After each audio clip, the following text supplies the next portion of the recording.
මම හර්ෂ සමන් ජනක කුමාර සමන් ඉන්ඩස්ට්‍රීස් කියලා මගේ ව්‍යාපාරයක් තිබ්බා. එහි මිකරු මමයි. මම 2019 වර්ෂයේ උච්චතම ව්‍යවසායකයෙකු ලෙස IDB ආයතනයෙන් පිදුම් ලැබූ කෙනෙක්. ප්‍රකාශයක් කරන්න තමයි මේ අවස්ථාවක් කරගන්නේ. එය කිසිම මුදල් අරුමණකින් හෝ කිසිම දෙයක් බලාපොරොත්තුවකින් කරන ප්‍රකාශයක් නෙමෙයි. මම විශේෂයෙන්ම අහඹුදේ සොයන නොපෙනෙන දේ සොයන අලුත් දෙයක් ගැන හිතන කෙනෙක් තමයි මම. විශේෂයෙන්ම ඇත්තටම ඒ අනුව තමයි මගේ ව්‍යාපාරය ගොඩනගාගෙන අවුරුදු 9ක් වැනි කෙටි කාලයක් තුළ වෑල්ලි ෂොප් කියලා තිබ්බ ඒ යුගය අවසන් කරමින් ඒක නව පරිවර්තනයක් කරාගෙන එමින් මාත්‍ය බවට පත් කරන්න මට හැකියාව ලැබුණේ මගේ නව දැක්මවල තුලින්. මම ඇත්තටම අප්ඩේට් වෙන කෙනෙක්. ඉතින් මම මේ කරන දෙයට ඕනම කෙනෙක්ගෙන් ඕනම කෙනෙකුට ප්‍රශ්නයක් තියෙනවා නම් මානුෂීයව හිත හොඳින් ආගම දහමට ගරු කරමින් ඕනම ප්‍රශ්නයක් අහන්න පුළුවන්. ඇත්තටම විශේෂම දේ මානුෂීය වීම ඉතා වැදගත්. මගේ මේ ප්‍රකාශය වන්නේ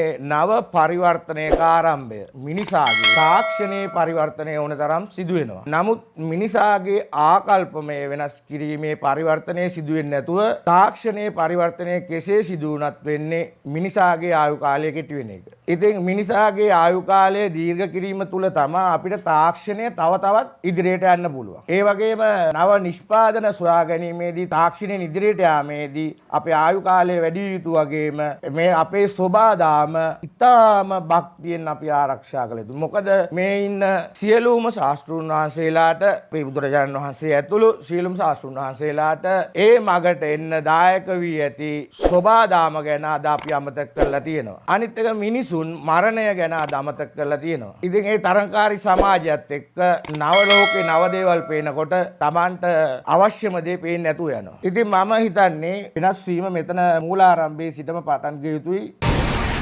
Think හර්ෂ සමන් මඩවලගම.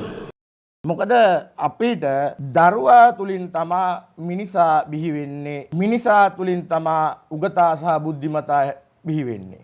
ඒ මොනවා බිහි වුණත් වැඩක් නැහැ මිනිස්සු අතර සමගිය සතුට නැත්තම්. ඉතින් ඒකට මම නව දැක්මක් මේ රටට ලෝකෙට මානුෂීය දැක්මක් මේ ගැන හොඳට හිතන්න, හොඳට මෙනෙහි කරන්න, හොඳට අවබෝධය ගන්න, හොඳට අනාගතය දකින්න මේ සම්බන්ධ දෙයට හොඳට අනාගතය දකින්න මානුෂීයව දකින්න. එතකොට මේකේ අපේ උදාහරණයක් වශයෙන් මම මෙතනට ගන්නවා මේ ලෝකයේ ඉන්න දරුවන් අතරින් එක දරුවෙක්ගේ නමක් අරුණලු.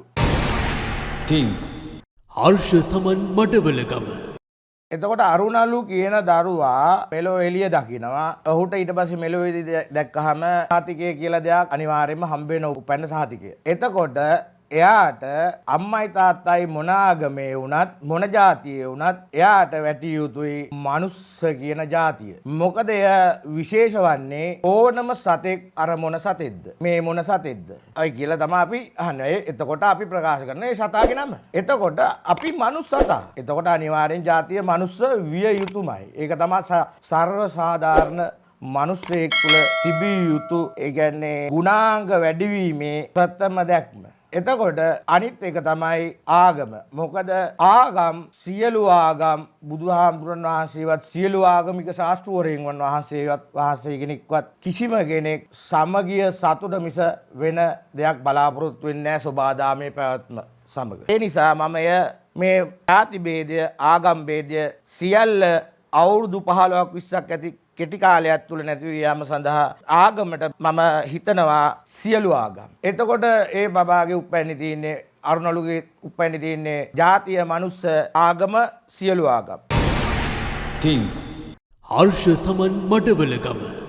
ඊට පස්සේ ඒ දරුවා එහෙම ගෙදර හැදී වැඩෙනකොට ඒ දරුවා අරුණලු කියන දරුවා ඊට පස්සේ අවුරුදු 4ෙදි පෙර පාසලට ඇතුළත් වෙනවා. එතකොට පෙර පාසලට ඇතුළත් වෙන එම දරුවා ඊට පස්සේ පෙර පාසලට යනකොටම එම දරුවාට දකින්න හම්බෙනවා සෝබාදාම ගස්කොලන් කුරුල්ලු පියාඹන පරිසරයක බුදුමැදුරක් ජේසුස් වහන්සේගේ සුරුවමක් මුස්ලිම් ආගම අල්ලා දෙවියන්ගේ එතකොට තමිල් ආගම ඒ සියලුම ආගම් නියෝජනය කරමින් එක සමානව එක මට්ටමට ඒකාකාරීව එක විදියකට සියලු දේ නිර්මාණය වී සකස් කොට තියෙනකොට අර දරුවාට සෝබාදාම දකිනවා සියලු ආගම් දහම් වන්දනාමාන කරන්න එකම තැන තියෙනවා. මොකද අපිට වුණත් එහෙම දැක්කහම එකකට බුදුන් වහන්සේ විතරක් වැඳලා එන්න වෙන්නේ නැහැ. ඒක තමයි මනුෂ්‍යත්වය කියන්නේ. ඉතින් ඒක තමයි ඒ මනුෂ්‍යත්වය කියන එක තමයි මේ මිනිස්යාගේ එළියට දාගන්න වෙලා තියෙන්නේ අද.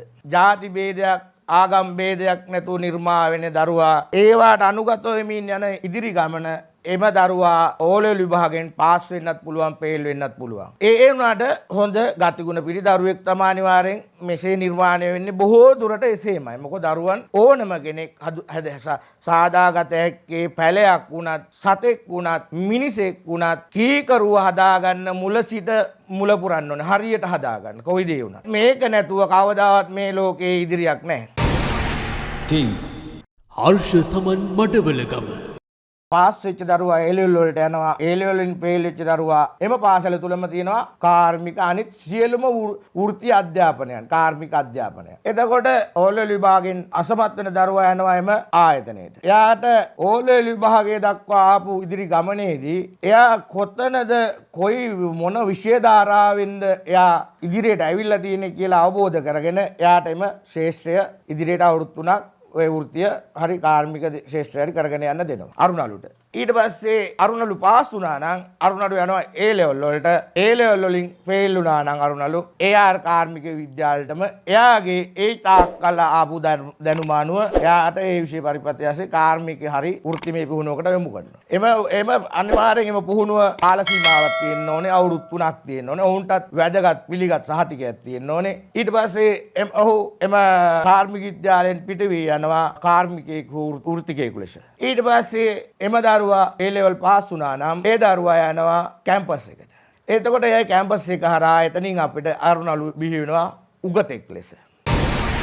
think හර්ෂ සමන් මඩවලගම අනිත් එක ඊට පස්සේ එතනින් එතකොට උගතෙක් බිහි වෙනවා. අතනින් අරුණලු වෘත්තිකයෙක් බිහි වෙනවා. ඊට පස්සේ ඒ සුසංයෝගය ආගම දහම මනුස්සකම ජාතිවාදයක් නැති සමගි සම්පන්න සමාජයක් බිහි වෙලා සබාදාමට ආදරය කරන මානුෂ්‍ය වර්ග කොට්ටාසයක් බිහි වෙලා මන්න පරිවර්තනය රුගේ අපේ ආනම්බන වෙනවා. මේකේ හරි පරිවර්තනය වෙන්නේ ඒ දරුවා එයාගේ කසාද ජීවිතයට ඇතුල් වෙන දවසේ ඉඳන්. මොකද ඊට පස්සේ ඉපදින හැම දරුවම ඒ මා පාරෙම යන්න ගන්නවා. මොකද අරුණලුගේ දෙමව්පියන් පරණ මතේ ඉන්නේ අතීතේ ඉන්නේ.